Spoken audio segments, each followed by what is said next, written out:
By the time I realized what had happened, it was done. I mean, it was over before my mind actually kind of registered.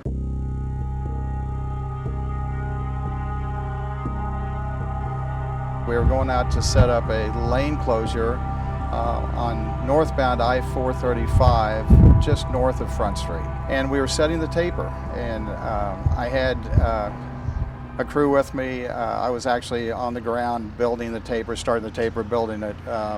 Had a work zone trailer in front of me a short ways, downstream. In the course of setting the taper, I got 3 or 4, maybe 5, about 4 channelizers into the taper. Didn't like the alignment quite, wasn't quite what I wanted, so I headed back to the point of the taper to straighten a couple of channelizers. About that time, I just heard this big pop, and glanced up, and just my immediate thought was like it looked like a confetti cannon had gone off. Have you seen these confetti? Just suddenly debris and stuff in the air. Next thing I kind of realized is that I see this. I mean, I guess at the moment, my first thought, I guess, was I thought a couple of cars in the traffic queue. One car back, you hit another car back in the queue somewhere. At some point, I remember that there's a semi cab. I seen it hit the guardrail. I'm facing back, toward traffic at this point. Hit the guardrail and kind of start wheel hopping along the guardrail toward us. And then next thing I remember is the TMA was kind of rolling up toward us.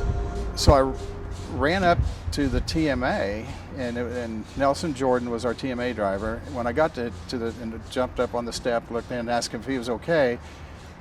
He was just gripping the wheel just tight. He was shook up. Ended up, not a lot of physical energy, anything like that. But he was just gripping the wheel, looking straight forward. I said, "You all right?" Didn't hear anything. I said, "Jordan, are you okay?" He kind of nodded yes. After the fact, I didn't think a whole lot about the whole thing at the time because everything was happening so, just kind of moving one end to the other.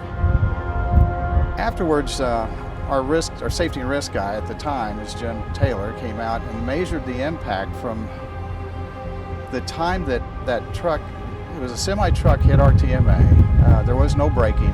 I don't know if he fell asleep or was distracted or what, but anyway, he measured the impact from the rear of the TMA to where the front of the truck ended up. Then when I said that truck was rolling for me, it ended up about 10 feet from where I was at. They measured that distance from the rear of the TMA to the front of that truck at 161 feet.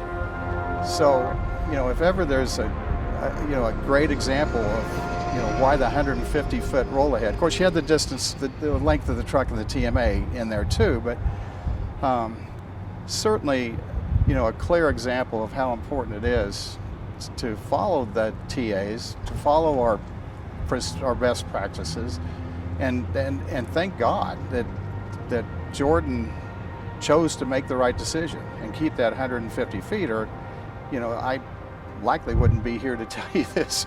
I wouldn't be telling him my own story. Somebody would be telling it for me. I wasn't lucky. I was blessed and fortunate that I was working with a crew that made the choice to do things the right way.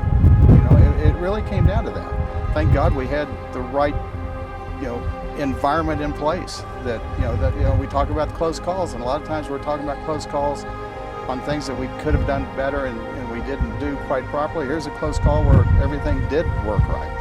So I think it works both ways. I was very, very blessed that day that I had people that made a deliberate, conscious decision